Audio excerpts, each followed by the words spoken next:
A lot of times when we are giving a diagnosis for an endodontic treatment, the only things we use as diagnostic aids are either x-rays, where a decay approaching the pulp is enough for us to tell that the tooth needs a root canal, or if the patient gives us a positive history of pain, we suggest a root canal treatment.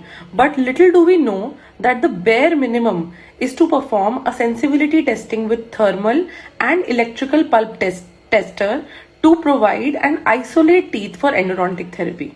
It's important to perform the electric pulp testing with due consent by the patient and also use a lubricant jelly before testing the tooth. It's important to test a sound tooth before testing the tooth in question so that the patient understands the normal response. An early response on pulp testing often indicates and also motivates patients for endodontic therapy. The other possible responses are delayed response or no response, where the tooth is progressively reaching non-vitality, and normal response indicates that the tooth pulp is still healthy.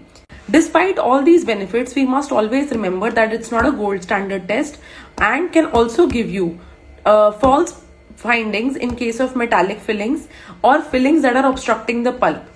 Multi-rooted teeth also can give you false findings. If you want more endo content, write endo in the comment section.